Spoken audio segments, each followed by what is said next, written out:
Hi friends, welcome back to my channel. Friends, RRB NTPC 5th June third shift సంబంధించిన GS GK questions చూసేద్దాం friends. 5th June second shift సంబంధించిన GS GK questions చూడకపోతే పైన ఐకార్డ్లో ఉంటుంది friends, so చూసేయండి. అదేవిధంగా కింద డిస్క్రిప్షన్లో కూడా పెట్టడం జరుగుతుంది. సో సెకండ్ షిఫ్ట్ అనాలిసిస్ చూసి ఈ అనాలిసిస్ చూడండి ఫ్రెండ్స్. సో చాలా వరకు రిపీటెడ్ అవుతున్నాయి క్వశ్చన్స్. ఈ విధంగా మీరు చూసుకొని వెళ్తే బాగుంటుంది ఫ్రెండ్స్. సో నేను ఆన్సరే కాకుండా ఇంకా ఎక్స్ట్రా కంటెంట్ కూడా చెప్పడం జరుగుతుంది. సో ఎవరైనా కొత్తగా చూస్తున్నట్లయితే ఇప్పుడు ఛానల్ని సబ్స్క్రైబ్ చేసుకోండి. సో అదేవిధంగా వీడియోని లైక్ చేయడం మాత్రం మర్చిపోద్దు ఫ్రెండ్స్. మరిన్ని వీడియోస్ కోసం ఖచ్చితంగా సబ్స్క్రైబ్ చేసుకోండి. ఈ వీడియోకి సంబంధించిన పీడిఎఫ్ కావాలంటే టెలిగ్రామ్లో జాయిన్ అవ్వండి ఫ్రెండ్స్. సో టెలిగ్రామ్లో నేను అప్లోడ్ చేయడం జరుగుతుంది. RRB NTPC analysis 5th June third shift సంబంధించిన జిఎస్జికే ఫ్రెండ్స్. సో ఒకటో ప్రశ్న, కాంగ్రెస్ స్థాపన ఎప్పుడు జరిగింది? భారత జాతీయ కాంగ్రెస్ను 1885 డిసెంబర్ 28న బాంబేలోని గోకుల్దాస్ తేజ్పాల్ సంస్కృత కాలేజీలో స్థాపించారు. ఈ సమావేశంలో 72 మంది ప్రతినిధులు పాల్గొన్నారు. రెండవ ప్రశ్న ఫ్రెండ్స్, భారతమాల ప్రాజెక్ట్ పొడవు ఎంత? భారత ప్రభుత్వం ప్రకారం భారతమాల ప్రాజెక్ట్ పూర్తయిన తర్వాత మొత్తం రహదారి పొడవు 51,000 కిలోమీటర్లు ఉంటుంది. దీనిలో మొదటి దశ 29,000 కిలోమీటర్ల రహదారుల అభివృద్ధిని 5.5 లక్షల కోట్ల రూపాయల ప్రాజెక్టుతో చేపడుతున్నారు. మూడవ ప్రశ్న ఫ్రెండ్స్, 74వ రాజ్యాంగ సవరణ ప్రకారం నగరపాలిక ఎన్నికలను ఎవరు నిర్వహిస్తారు? 74వ రాజ్యాంగ సవరణ ప్రకారం ప్రతి రాష్ట్రంలోని రాజ్యసభ ప్రధాన మండలి చట్టం ద్వారా నియమిస్తే నగరపాలికల ఎన్నికలు నిర్వహించడానికి రాష్ట్ర ఎన్నికల సంఘం బాధ్యత వహిస్తుంది. నగరపాలిక హోదాలో ఉన్న పార్లమెంట్ సభ్యులు, రాష్ట్ర శాసనసభ సభ్యులు, రాష్ట్ర శాసనమండలి సభ్యులు, అలాగే స్థానికంగా నమోదైన ఓటర్లు వీళ్ళందరికీ ఈ ఎన్నికల్లో ఓటు వేసే హక్కు ఉంటుంది. నాలుగవ ప్రశ్న ఫ్రెండ్స్, గ్యాస్ట్రిక్ ఎసిడిటీ ఆమ్లత్వంను ఏమి తొలగిస్తుంది? పేగులోని ఆమ్లత్వం ఎసిడిటీ దీనిని హైపర్ ఎసిడిటీ అని కూడా అంటారు. దీన్ని తగ్గించేందుకు చాలా గృహ చికిత్సలు మరియు వైద్య పద్ధతులు అందుబాటులో ఉన్నాయి. ఎసిడిటీ నుంచి ఉపశమనం పొందేందుకు మీరు ఈ వాటిని తీసుకోవచ్చు. యాంటీసెడిస్ అల్లం, పుదీనా, తులసి, అలోవెరా మరియు ఎక్కువ నీరు. కొంత సందర్భంలో డాక్టర్లు H2 బ్లాకర్లు లేదా PPI పొటెన్ పంప్ ఇన్హిబిటర్లు వంటి మందులు కూడా సూచించవచ్చు.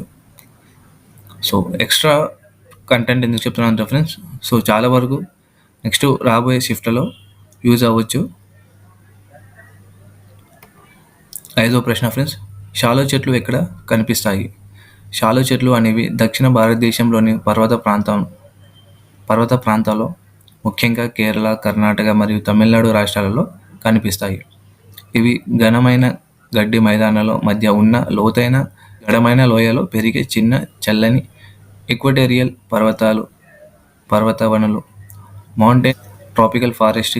స్థానికంగా షాలో అనే పేరు ఉంది. ఆరో ప్రశ్న ఫ్రెండ్స్, 17 సంవత్సరాల తర్వాత భారత ప్రధాని ఎక్కడికి పర్యటన చేశారు? భారత ప్రధాని 17 సంవత్సరాల తర్వాత నైజీరియా దేశానికి పర్యటన చేశారు. ఏకాల్వే మోడల్ రెసిడెన్షియల్ పాఠశాల EMRS ఎప్పుడు స్థాపించబడింది? ఏకాల్వే మోడల్ రెసిడెన్షియల్ పాఠశాల EMRSలను 1997-98 సంవత్సరాలలో స్థాపించారు. ఈ పాఠశాల ఉద్దేశం ఎలాంటంటే పిల్లలకు దూరమైన ప్రాంతాలలో నాణ్యమైన విద్యను అందించడమే. 8వ ప్రశ్న ఫ్రెండ్స్, గుప్తల కాలంలో గ్రామీణ పాలన యొక్క ప్రధాన అధికారి ఎవరు? గుప్తల కాలంలో గ్రామీణ పరిపాలన వ్యవస్థలో ప్రధాన అధికారిగా గ్రామికుడు వైవహించేవారు. గ్రామికుడు గ్రామాన్ని పరిపాలించడానికి, ప్రజలు న్యాయ తీర్పులు ఇవ్వడానికి మరియు పన్నులను సేకరణకు బాధ్యత వహించేవాడు. ఇతడు అప్పటి గ్రామీణ పరిపాలన వ్యవస్థలో ముఖ్యమైన పాత్ర పోషించేవాడు. సో గ్రామీణ పాలనకు ప్రధాని వచ్చేసి గ్రామిక ఫ్రెండ్స్. 9వ ప్రశ్న ఫ్రెండ్స్, రైలు బడ్జెట్ ఏ సంవత్సరం నుండి సాధారణ బడ్జెట్లో విలీనం చేయబడింది? 2017 సంవత్సరం నుండి రైల్వే బడ్జెట్ను సాధారణ కేంద్ర బడ్జెట్లో విలీనం చేశారు.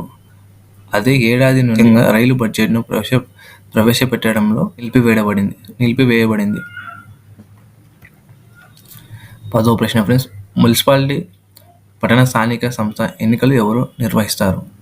రాష్ట్ర ఎన్నికల commission, state election commission municipality ఎన్నికలను నిర్వహిస్తుంది. ఇది రాష్ట్రంలో పట్టణ మరియు గ్రామీణ స్థానిక సంస్థల, మున్సిపాలిటీలు, పంచాయతీలు మొదలైనవి ఎన్నికల నిర్వహణకు బాధ్యత వహించే అధికార సంస్థ. సో మనకి మున్సిపాలిటీ అయినా, పంచాయతీ ఎలక్షన్స్ అయినా కానీ రాష్ట్ర ఎలక్షన్ కమిషన్ నిర్వహిస్తుంది ఫ్రెండ్స్. 11వ ప్రశ్న ఫ్రెండ్స్, భారత జనగణన పరంగా అత్యధిక జనాభా వృద్ధి రేటు ఎప్పుడైంది? భారతదేశంలో అత్యధిక దశాబ్దీయ జనాభా వృద్ధి రేటు 1971 మధ్య జరిగిన జనగణనలో నమోదైంది. ఆ సమయంలో వృద్ధి రేటు 24.8%గా ఉండింది.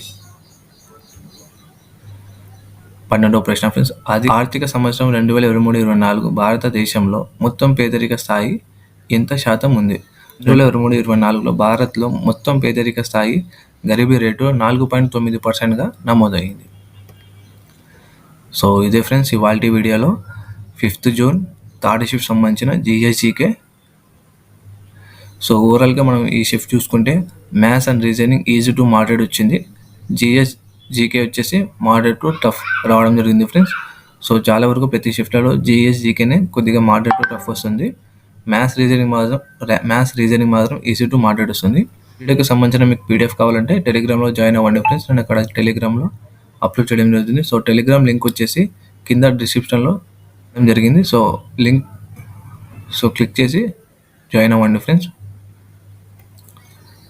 సో ఫ్రెండ్స్ ఈ వీడియో కూడా మీకు నచ్చినట్లయితే ఖచ్చితంగా సబ్స్క్రైబ్ చేసుకోండి. సో అదేవిధంగా మీ ఫ్రెండ్స్ కూడా షేర్ చేయండి ఫ్రెండ్స్. టెలిగ్రామ్లో జాయిన్ అవ్వండి ఫ్రెండ్స్. సో టెలిగ్రామ్ నేను అప్లోడ్ చేయడం జరుగుతుంది. సో మీకు ఏమైనా డౌట్ ఉంటే ఇన్స్టాగ్రామ్లో కూడా అడగొచ్చు ఫ్రెండ్స్. సో ఇన్స్టాగ్రామ్లో కూడా ఫాలో చేసుకోండి. So thank you so much.